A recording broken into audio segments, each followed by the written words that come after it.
was born in San Jose. So was my father. I've lived in Cambrian Park for over 50 years.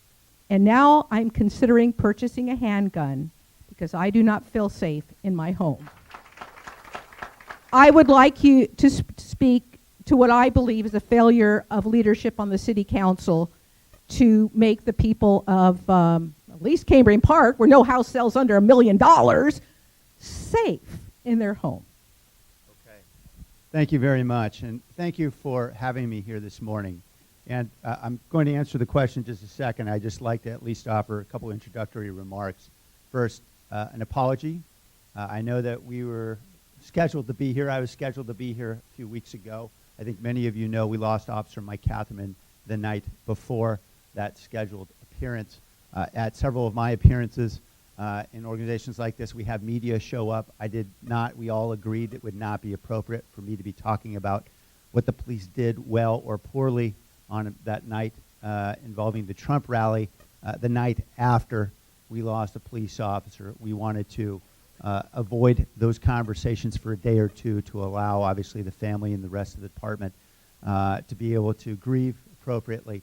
I appreciate your patience and having me back immediately thereafter. I also want to thank my chief of staff, Jim, who I understand bravely stood in. That is true duty. So thank you, Jim. So thank you for having me. I'm happy to talk about the Trump rally as well. I know there's a lot of questions and concerns about that, and so I'll jump into that in a moment. Let me first address your question. There is no question that we are sorely stretched right now in terms of police resources. When I came into office in 2007, along with Mayor Reed, we had about 1,400 police officers. We have lost over 500 officers in that period of time. Over a third of our force.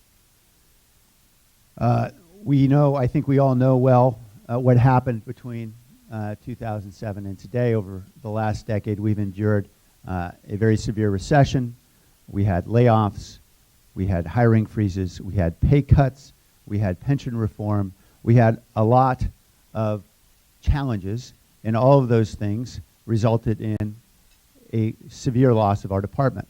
We also had a huge spike in retirements, both because of those factors and the fact that we had baby boomers who were simply retiring. We knew with the demographics we were going to have a hard time hanging on to folks. So this unquestionably has been the most challenging time for our department in anyone's memory. That being said, I feel very confident that we are pulling out of this. And we have the leadership now in the department, that is Eddie Garcia, our police chief. And we have a very clear plan for how we're going to rebuild this department, that we're now in a position where we can actually see the light at the end of the tunnel. And specifically, I'm referring to a few issues. One is we know, and we've been hearing loud and clear, that the battles over pension reform have made it difficult for us to retain and to attract officers. Now, I say that being a guy who advocated for pension reform. I believe Chuck Reed did exactly the right thing. I stand by his decision and by my decision to push for pension reform, and it was absolutely needed to deal with the crisis. Nonetheless, we know it had impacts. We know it had consequences. And one of those consequences was it made us significantly less competitive compared to surrounding jurisdictions, particularly given the fact that we already pay considerably less on average than many of the jurisdictions in the South Bay and in the rest of the Bay Area. And so we had to somehow or another resolve that battle. And the good news is, coming to an agreement with 11 unions, we now have a deal that will save taxpayers $3 billion over the next 30 years, and importantly, provide officers a sense that they will be protected if they're disabled. That was a huge issue, we know, with the pension reform that passed in 2012, that there is a set of benefits, while not as high as other jurisdictions, at least is competitive. And we will be able to enact this when the voters, if the voters approve this in November. We're going to be going to you, the voters, in November of this year, asking for voter approval of the package. The text of that measure will be public, I would expect, within the next week or two. There's already one version of that text that is public, that's on the city website, so you can look at it for yourself. We are negotiating various details. This is very complex. But the good news is the final text, I think, is going to be no more than 3 or 4 pages, so everyone can read it easily and understand exactly what they're voting on. And I'd be happy to answer questions in the months ahead about that measure. That's going to be critically important for us because, as our chief recognizes, and we all recognize, we've got to get that issue resolved before we can fill a police academy anywhere near the numbers that we did in the good old days. Secondly, we've got some recruiting strategies that, believe it or not, the police union is supportive of. We're actually working together on this, for example, to expand hiring for military veterans. Before, we had some pretty restrictive policies. We're now counting military experience as a proxy for education. I think that's going to help us broaden the net as we consider hiring very qualified candidates. We are also expanding programs like PSRP that's going to enable us to hang on to officers who may have otherwise been retiring, and enable them to work for 2 or 3 or 4 years as we attempt to bridge this gap into a period in which we're going to be able to hire more robustly. So the good news is I see that we are, first of all, we have finally stemmed the bleeding. That's critical because the losses were happening at a rate we simply could not replace. And we have a very clear plan for how we're going to be able to aggressively hire and in some cases rehire, because we're hearing loud and clear from officers who are now in other jurisdictions who want to come back to San Jose if we can get this thing resolved. They're saying, we're willing to come back. You guys got to get it resolved first because I'm not going to put my family's future at risk if this thing doesn't pass. So we've got a plan. We've been able to implement enough of this to at least stem the bleeding. In the meantime, there's a lot of other things we need to do, and we're doing now. And we're going to have to continue to do, because we're going to have this shortage of officers for a considerable period of time, for several years. We're not going to fix this overnight. And so we've got to be more efficient and effective with the officers. We've got one of those programs that Chuck Reed started, and we are now expanding rapidly. It's called the Community Service Officer Program. We've heard loud and clear about the frustration of getting responses to burglaries and car break-ins and crimes of that nature. And we know typically, in almost every case with a home burglary, the victim, I know this well because I've been victimized myself by home burglaries, my wife was as well. Typically you get home, the burglar left the house 6 hours before. There's not a lot for a police officer to do except for collecting fingerprints, collecting statements, identifying what's been missing, what's been stolen. We know community service officers can be trained to do those kinds of tasks. And so over the last budget, we have now doubled the number of community service officers so we can improve response to that category of crimes where we know there's not going to be a suspect that needs to be chased down, right? We don't need somebody with a badge and a gun. We need somebody who's trained in forensics to collect evidence, who can take witness statements, et cetera. And so we're expanding that program. And in the last budget, we doubled the number of community service officers, so we're now over 50. We'll be adding some more in the current budget, thanks to the measure that was just passed by the voters. So that is an example of things that we can do given the shortage of officers. We're also investing heavily in technology. For the first time, I think you're going to see a department, although we've been in the middle of Silicon Valley, you wouldn't know it the way we were operating. We're investing significantly in software that's going to help us, for example, better anticipate hotspots of property crime and other kinds of crime using data analytics. We're really investing more heavily in the kinds of technology that will help us anticipate gang crime, recognizing that we know a lot of gang members tend to use social media extensively. So there's a lot we can do with technology to make us safer.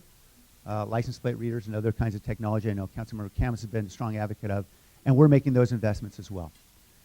So I don't pretend that it's been easy, and I also don't pretend you're going to believe what I'm about to tell you, but I'm going to tell you this anyway, because I just got back from a gang and youth violence conference in Baltimore 2 nights ago, where I was asked to speak because San Jose's Gang Prevention Task Force has become a model for the rest of the country.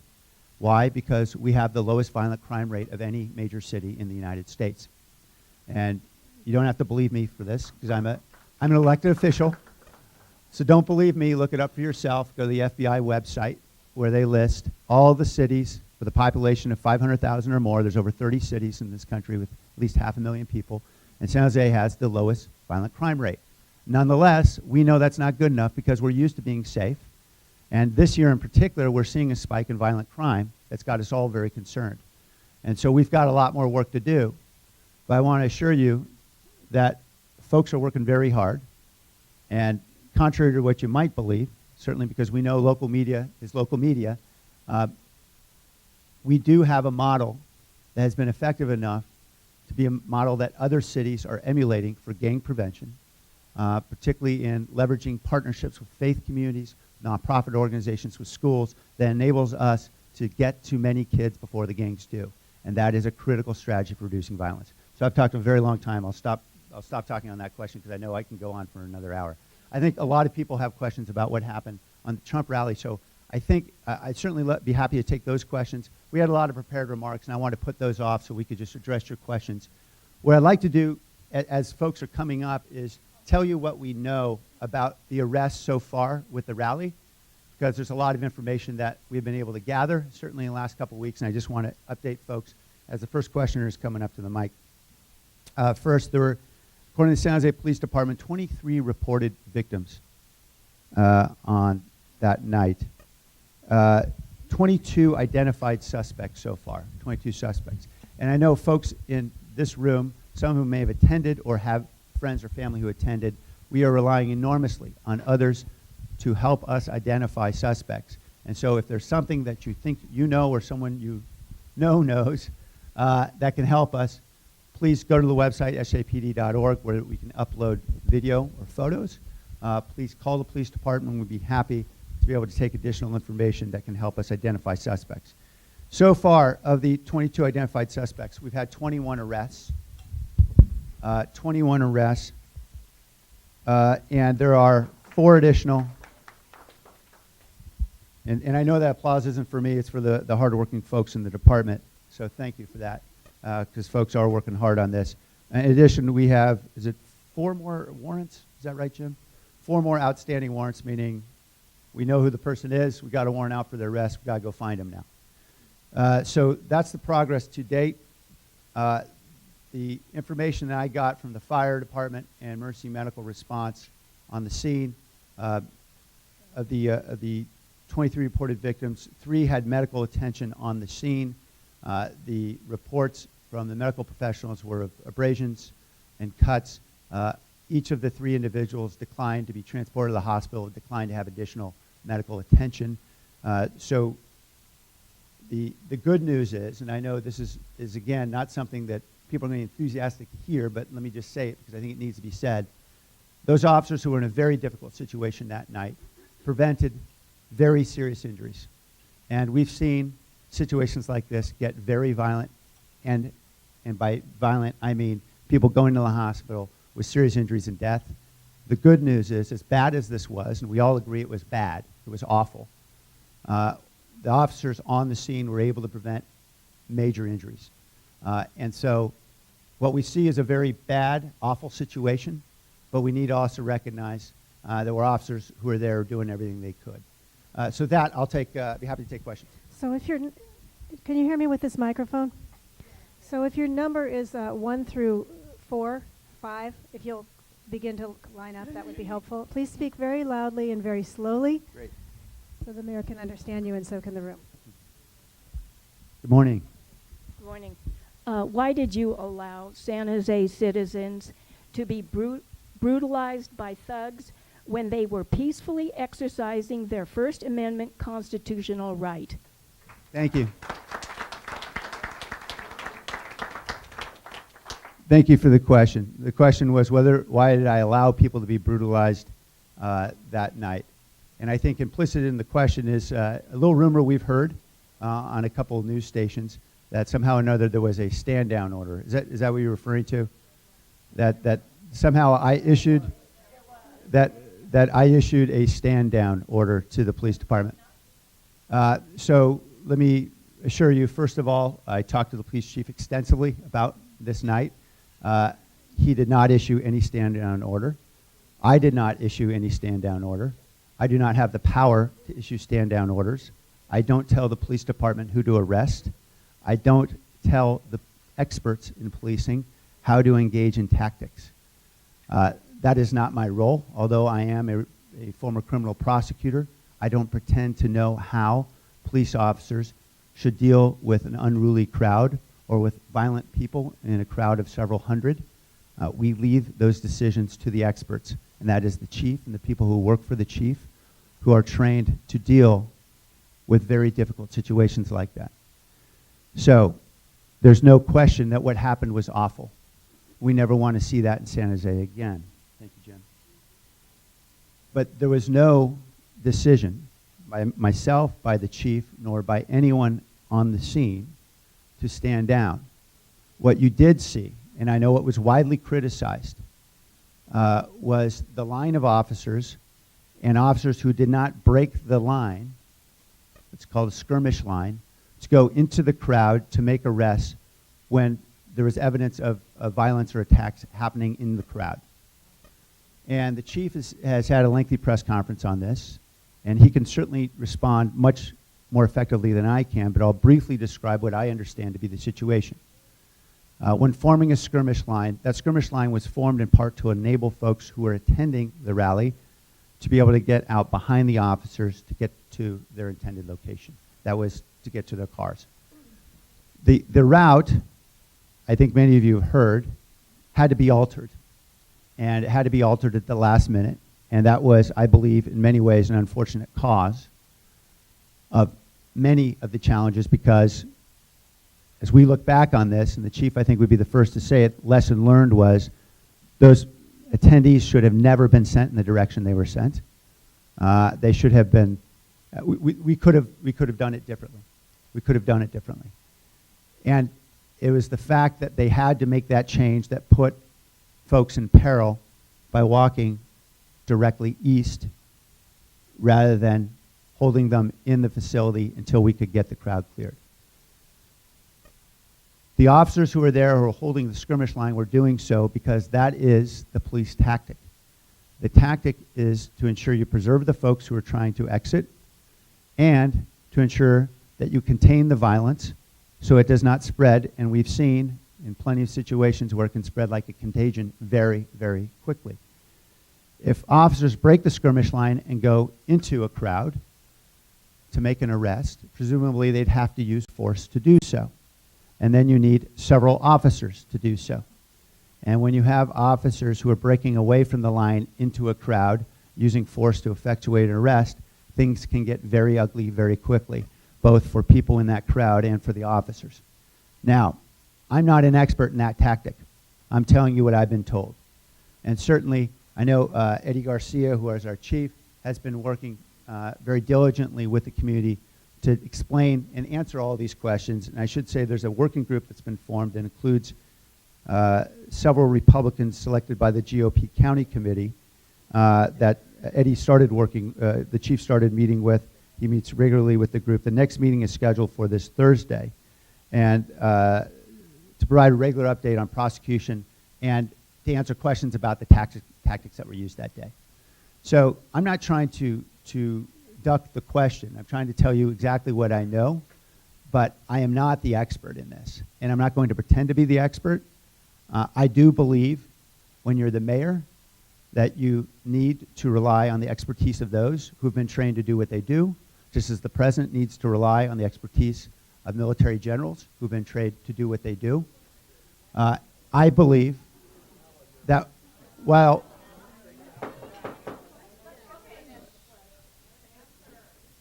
Thank you. I believe we've learned lessons that make it clear that we made mistakes that night and that we could have done things better. There's no question about that. I am not going to second guess every tactic, and I'm certainly not going to second guess the officers who are on the street who are facing a very combustible situation. Those officers, as far as I can tell, did everything they were told to do and did it as well as they possibly could have. So if there were mistakes made. There's no question that our chief has been very clear that we could have done things better, and the thing that we could have done better most clearly was ensure that we had more than 300 officers there. We needed more officers. There's no question about that. We had, I think it was 4 days of notice. Actually, it was Monday that the department was told. It was 3 days? Okay. Monday, the department was told where the rally would be held. Thursday was the day of the rally. Our department scrambled very quickly to get officers together. We had over 300 officers there. Just to give you an indication, in a typical shift, we have somewhere on the order of 120 officers who are patrolling in the entire city during a shift. We had 2.5 times that many people, that many officers at that location for that rally. Now, other cities we've seen, in Anaheim, I think they had 1,000. San Diego, they had 700 officers. Those are also, by the way, areas where officers are more plentiful. I think you all know we have great scarcity in police officers. We have the most thinly staffed department of any major city in the United States. So it is hugely challenging for us to be able to pull a lot of officers off double overtime shifts, et cetera. But they did as well as they could. The lesson learned is we get as much advance notice as possible. The chief is coordinating closely now with the RNC and the local Republican committee to ensure that we have more advance notice so that we can get more officers out there if Trump were to return to San Jose. Actually, Mayor, if maybe you could keep your responses a little shorter because we've got about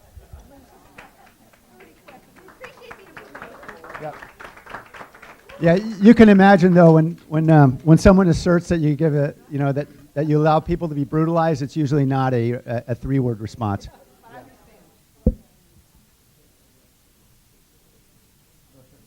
Good morning. My name is Mark, and I was part of the Trump rally. And I have a comment based on your long-winded exercise of skirmish. My imposition of it was not during the skirmish line intervention. It was after you had declared, or the city had declared, an unlawful gathering. So that skirmish line was no longer in effect. And your officers were walking the street and denied their oath. So that's my response to what you just went on about. My question is, how well would you rate your service, since you've been quoted as saying, I'm not concerned about petitions from people outside the city because I serve at the pleasure of the people of this fine city, of which I think I am one, on a rating of 0 to 9 or 1 to 10. When you have people attending a peaceful demonstration, being approached by rioters, being engaged by rioters, and being told by officers during that engagement while protecting other individuals that they're not going to assist after they have taken an oath to protect and serve us. I was not served. How would you rate yourself in that answer when I was denied that and I was protecting other citizens? So I'd like to hear how you could respond to that, please. Yes, and I'm very sorry, sir, for what you experienced. So I'm very sorry. Obviously, whatever you experienced sounds like it was awful. And I could ask, sir, if you were able in any way to get badge numbers of any officer who told you that they would not assist. We have an independent police auditor. We have an independent auditor who is not employed by the police office, by the police department, who's responsible for ensuring that officers are doing their jobs. When the management in any department breaks down, and we know that happens across the country, we have independent oversight, civilian oversight. And so if you have specific information, I'm happy to give you the information you need so that we can report if there's an officer who is simply saying, I'm not going to do X, that we would clearly understand to be their job. In terms of the question about how I'm doing, that's up to the voters. And certainly, I'm not going to second guess the voters. Voters will have an opportunity to determine that. Yes, ma'am. Okay, so as Mark said, we witnessed the violence and the violent crime in our city that night. We witnessed the violent crime in our city that night. We witnessed officers just standing there watching us, watching people getting beaten, watching this lady back here get assaulted. We witnessed somebody trying to protect her. And we also witnessed the police officers after screaming for help, help us, please help us, please help us, please help us. And they didn't respond until finally 2 walked towards where we were going, trying to. And they said, I'm sorry, we were told to stand down and we can't do anything. I'm so sorry. I'm so sorry. I'm so sorry. I feel really bad. I'm sorry. That's all they could say. And the officer in charge of that little group said, don't arrest, because they were yelling, arrest her, arrest her. Oh, I'm so upset. Okay, my question is, why did you jump to the conclusion that Donald Trump was at fault? You said Donald Trump needs to take responsibility for the irresponsible behavior of his campaign. I also thought at one time you said something that he needs to take better control of his supporters. So it seemed like you were blaming us. No, I wasn't blaming the supporters. I Yes, did say... that's what you said. So I did say exactly what you quoted before. I did absolutely say that. I'm happy to talk about that. But at no time did I blame the supporters, and nor would I. If you said Donald Trump needs to get better control, well, Sure. I want that answer. And Answer to that question. so let me explain statements that were made. First, there were statements that were made, I believe I made sometime around 10 o'clock that night that were recorded by an AP reporter. And those were the statements. Part of what I said was what you just reported about my statements around Donald Trump should take responsibility for his campaign's irresponsible actions. That was included in a longer statement that I gave to an AP reporter. And then within a few hours of that, the very following morning, then I issued an official statement. So first, I clearly should have said, before I said anything else, the night of the incident, that I condemned the violence. I should have clearly said that the violence has no place in San Jose. I clearly should have said that anybody who is coming to a rally with an intention to throw a punch or throw a rock needs to be arrested and convicted and go to jail. All those things were things I said the next morning, immediately after waking up, and I should have said that night. And I made a mistake. And I admitted that very publicly in the past. I'll continue to admit it. I should have said it more clearly and more emphatically. I don't remember everything that I said to the AP reporter that night. It was 10 o'clock at night, and we were rushing back and forth as I was getting reports of officers who were taking rocks and bottles and other things, and we were trying to deal with a very combustible situation. And I did not think through my statements well enough before I made them, and that was a mistake. And so for that, I'm sorry.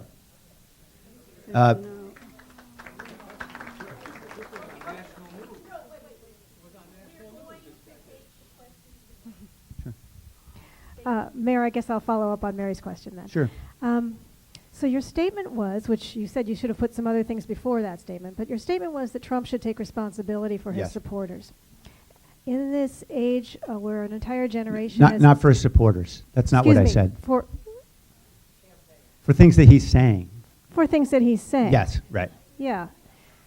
So at what point do you think the Democratic leadership needs to take moral responsibility for the things that they're saying, including the teachings of Saul Alinsky, which is basically divisiveness, divide, label, and gender anger, get people very emotionally stirred up over sound bites? At what point does the Democratic leadership, local and national, need to take responsibility for stirring up very purposely and obviously this fervor that's leading to this violence?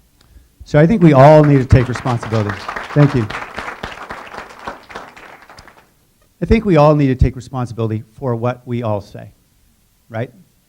And as elected leaders, or what we might say at a protest, if we're trying to say things that'll, incite folks, whatever it might be, we need to take responsibility for our own statements, right? As elected officials in particular.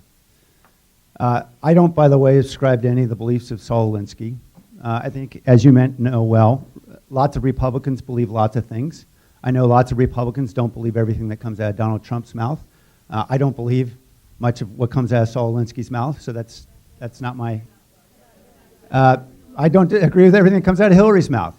I'm pro-free trade. I'm not thrilled with Hillary Clinton's position on trade. I believe that the position I've always held is that we should support free trade. And, you know, by the way, so we need to be responsible for what we say. And what I was responding to was, I think, something I think we all intuitively know and we can agree with. That is, there's no question, first of all, that people in that audience, there were people among those protesters who were thugs, that were not there to exercise their First Amendment rights. They were there to stir something up and cause violence. And we know that inevitably in a big city, in gatherings, there are going to be thugs. That's the way it works in big cities, right? Inevitably, someone is going to be there who is going to look for trouble. And we all, I think, agree that anytime anybody at a political rally decides that rather than words, they're going to use rocks or punches, then they need to be arrested and thrown in jail. And we need to do a better job. There's no question. What I held Trump responsible for were statements that he's been making all along that I believe, if anything, embolden thugs to do thuggish behavior.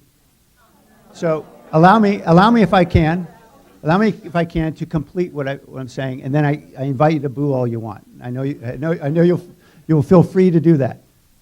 Okay.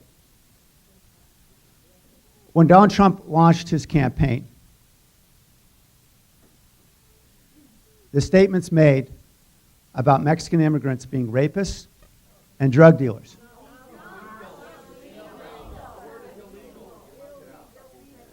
I can read the statements. I pulled them up if you like. So I can read them, but I encourage you to go back and look at them precisely so you can see what was said, because it wasn't just said on one occasion, but on several occasions. Okay? When you refer to a group of people as rapists, even if he were to constrain his reference to undocumented immigrants, but he didn't use the term illegal or undocumented. He's referring to Mexican immigrants. Okay, then.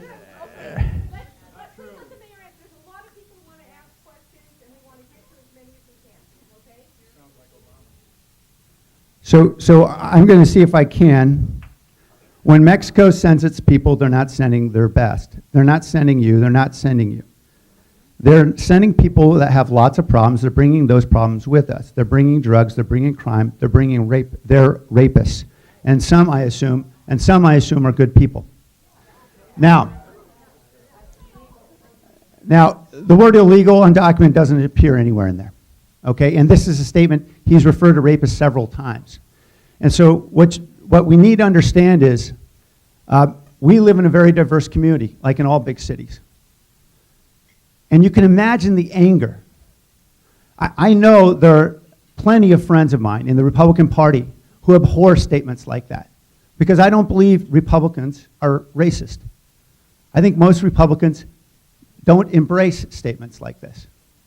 They may have serious objections to illegal immigration. They may believe we need to better enforce at the border. We need to deport. We need to do all the things we need to do to protect our country. But I don't believe the Republican Party is filled with a bunch of folks who believe that a category of immigrants are rapists. And that is precisely the problem. I understood that I did not affirmatively condemn violence when I should have. Similarly, Donald Trump needs to take responsibility for the fact he's not being very precise with his words at the very least. At the very least. At the most, he's offending severely thousands and thousands of law-abiding people in my city. Okay? And so when my 8-year-old cousin has to ask her mom, Mommy, why Does he believe we're rapists? That's a problem. And when Donald Trump is quoted as saying, as he did say, that if you see a protester, knock the crap out of them, right? Knock the crap out of them, and I'll pay for their legal fees. You need to understand these are not statements he just makes occasionally. There is a problem here, and we all need to take responsibility for our statements. Mayor, I've written this down. I write instead of speak very well, so I wrote it down.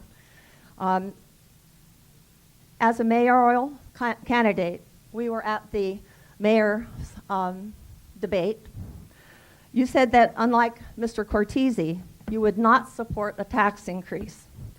You would fight for voter approval of pension reform all the way to the Supreme Court. Once elected, you supported a sales tax increase that can be spent on anything. You also capitulated to the unions and turned against the will of 70% of the voters by voting to invalidate pension reform through the court. In addition, you voted to support a welcome ordinance to citizens of other countries here illegally. Then you voted to create a new Office of Immigration Affairs. On June 2nd, you had the opportunity to side with peaceful residents that were acting within their right to assemble to hear their candidate, Donald Trump. But instead, as a very vocal supporter of Hillary Clinton, you blamed the violent actions on street thugs instead of laying the responsibility for the violence on the lawbreakers. Tell us why American citizens who live in San Jose should not demand your resignation. So I know I addressed several issues there, but let me address the two new ones that you raised. One was the pension reform measure and what we've done with pension reform, and secondly, the tax increase, because I think those are the first two I heard that I want to be able to succinctly address. First, with regard to the pension reform settlement, the author of pension reform in this city, the man who led the effort is Chuck Reed. I supported Chuck Reed in that effort. I am grateful that the Republican Party strongly supported Chuck Reed and our effort for pension reform. Chuck Reed supported the settlement that we reached and did so with an op-ed in the Mercury News that we co-signed several months ago. The reason why he did that is for the reasons I described earlier. We reached an agreement that is going to save taxpayers $3 billion over the next 30 years. That's going to end a retiree health care defined benefit for new hires. It's going to save hundreds of millions of dollars. It's going to result in a lower tier of pension benefits. It's going to end supplemental pension payments. It is a series of reforms that will save taxpayers money and make for a more fiscally sustainable city. We are going to the voters in November. And in the agreement that was signed in December of last year, it explicitly said, we are going to the voters in November. And here's what it's going to have to say in that November measure. This, and this. And the public is going to have a lot of time to scrutinize exactly what's in that measure. You can get an early glimpse of it now on the city website because we have a preliminary language that's already been set up. It's going to be revised slightly. We'll be voting finally on the ballot language on the first week of August, as we always do when we send measures to the ballot. Then for the next 3 or 4 months, there'll be a lot of opportunity to scrutinize every single word in that measure. So we're going to go back to the voters to seek approval for that pension reform. That's first. Second, on the tax. I opposed, along with Mayor Chuck Reed, a sales tax back in 2014 because, for two reasons. One was we hadn't yet resolved the pension reform battle.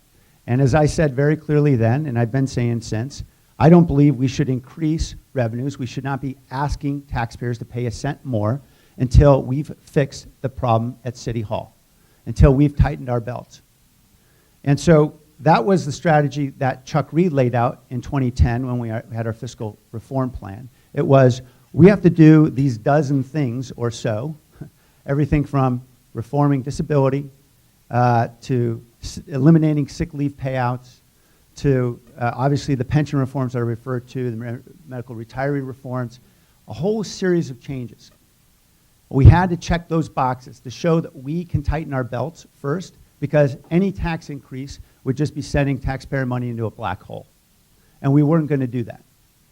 That fiscal reform plan called for a tax increase in 2010. And we pulled on it, I think, a half dozen times between 2010 and 2016.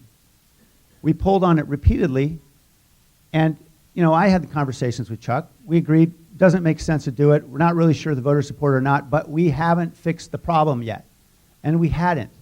And Chuck did everything he could have possibly done in 2012. We put a measure on the ballot. It got tied up in litigation. Part of it got struck down in the courts. We couldn't implement it. We had to come to some settlement with the unions if we were going to deal with that issue. We were finally able to reach that agreement and make the changes that we had committed to make many years before. That is when I decided it's now the time to go back to the voters. And we have passed the provisional budget on that sales tax measure.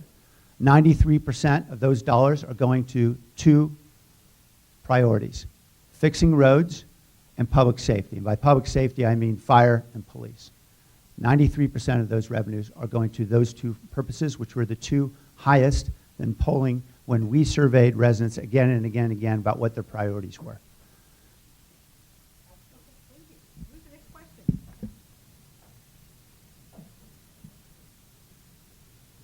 Hi, I'm Ron Meyer. I was at Ron. Trump rally and witnessed the chaos there.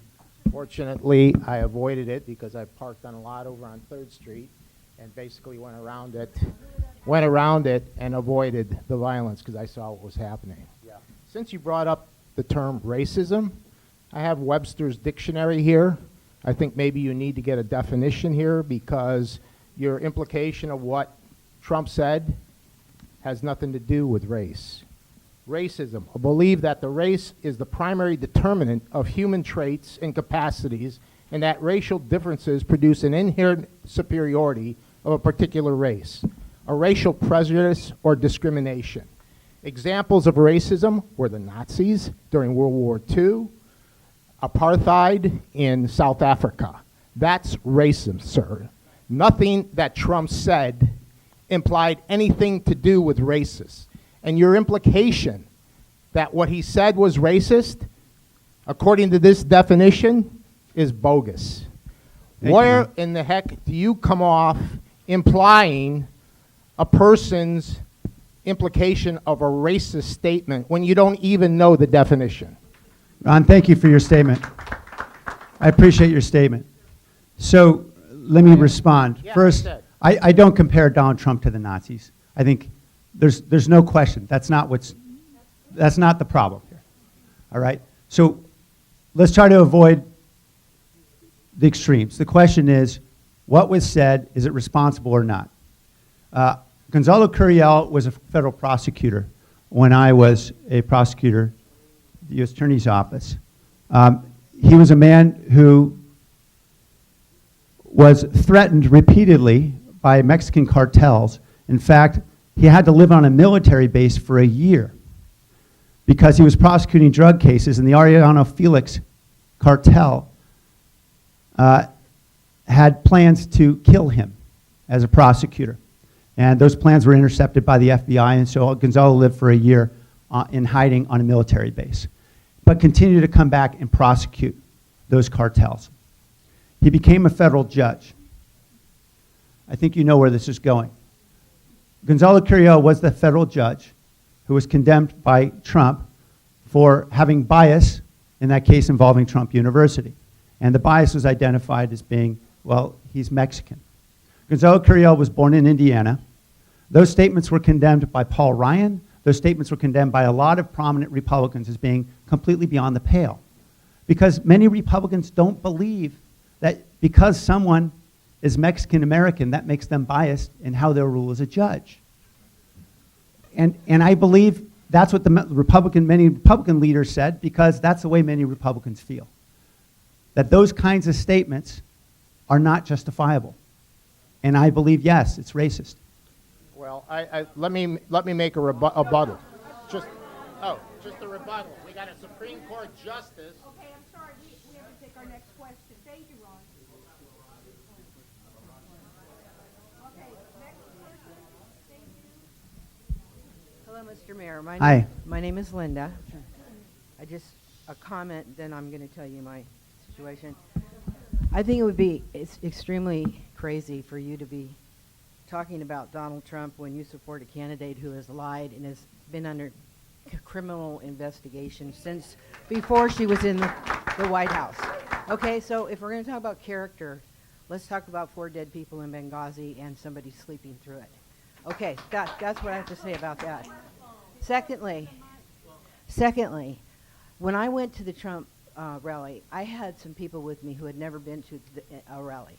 As a conservative, I have been at a lot of places where there's rallies and a lot of places where there's the other side, who is the renegade, who are the troublemakers, who are not even citizens or residents of the area.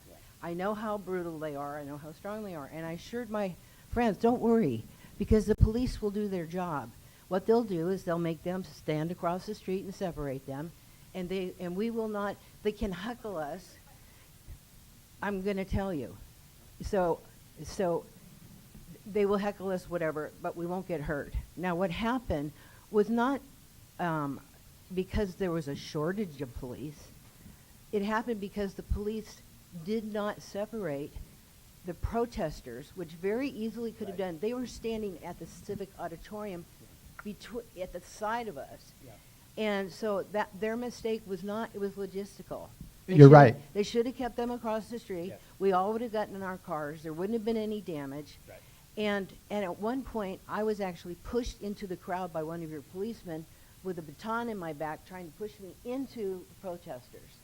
So I would say that it's unfortunate that the chief of police isn't here, who said he was going to be.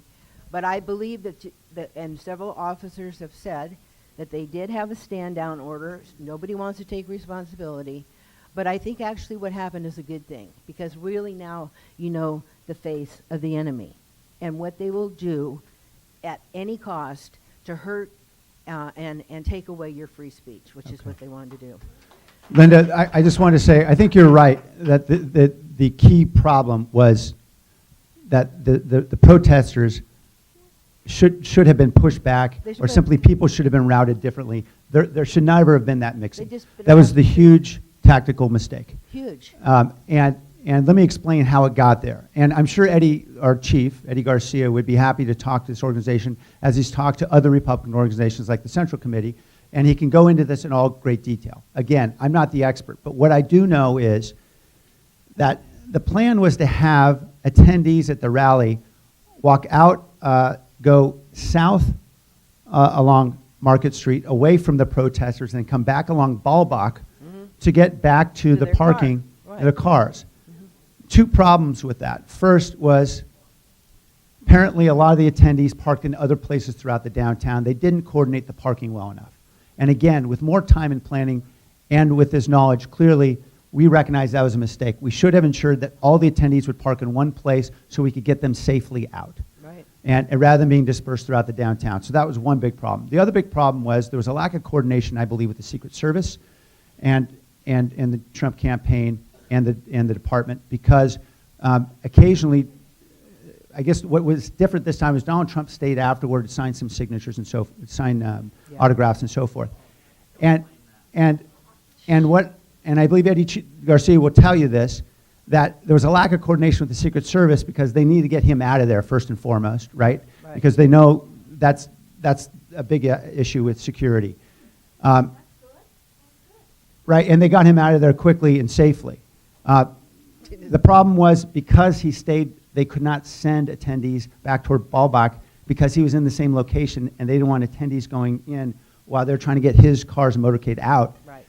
And so the problem was in the coordination there. And they should have had the Secret Service say, look, get him out, or have him go somewhere else to sign autographs so you're not blocking the intended path where we're going to send the attendees. And because of that, they rerouted.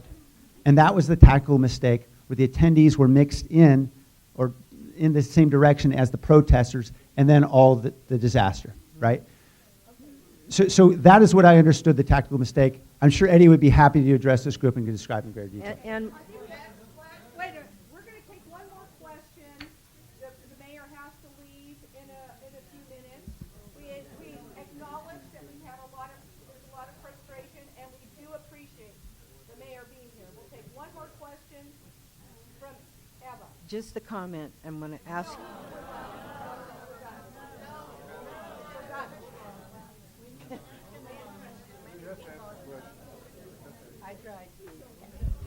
Hi, I'm Eva Macias, and I just want to make one statement, what you say about races. About Mexicans. I'm from Mexico City. I'm proudly to be born Mexican. Thank you. It was a huge diversity.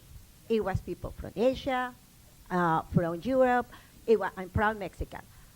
I was more sad to see how they were destroying my flag. People, Mexicans, hitting people with the flag to elderly people. I was there. I'm Mexican. And I don't get offended what Trump say about rapists. Because you know what? I know rapists. It doesn't fit to me. But I'm from Mexico, and I can tell you several stories about that. People who emigrate here, trafficked human, is supported by the Democratic Party because they let people to come here and they are rapists and the border. I would recommend to watch the movie Cartel Land. Cartel Land. It's how the villagers from Mexico and from here they try to save the country. I don't want to see this country, what is going my country hostage by Hillary Clinton when it's fast and furious with weapons is killing millions, hundreds of people in Mexico. Double standard about guns, control guns. Here they want to control guns. Why do they send thousands of guns to Mexico killing innocent people? Why? Double standard. Now my question, are you going to be loyal and faithful to the people who elect you or to your party? Yeah. Thank you. Thank you very much for the question. And first of all, let me just say, I thought it was disgusting what they were doing at the American flag as well. And I think we all agree there were thugs in that crowd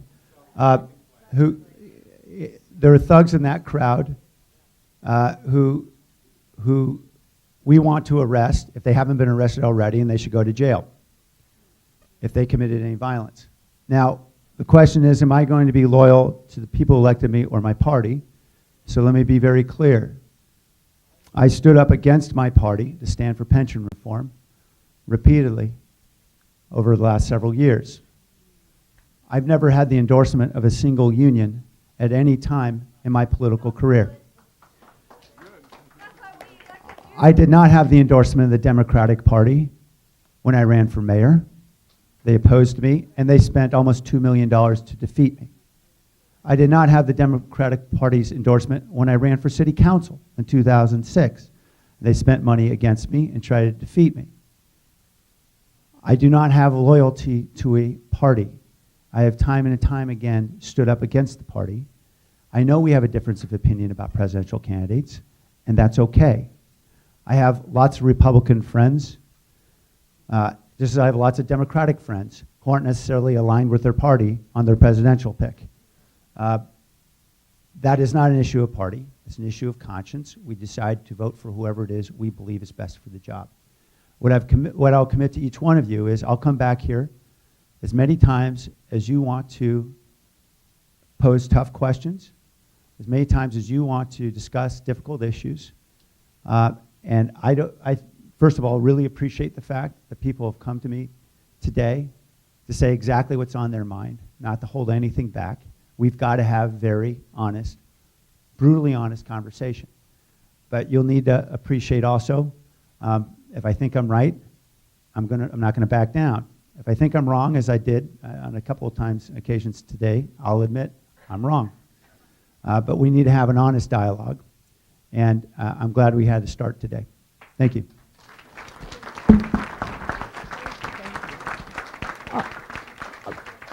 we have to acknowledge, we have to thank Mayor Liccardo for being a stand-up and coming and speak to us. I know thank you. I know there's a lot of frustration in this room, but I do appreciate that Mayor Liccardo made the effort to come here. And Mayor, we will hold you to your word that you will come back and talk to us sometime.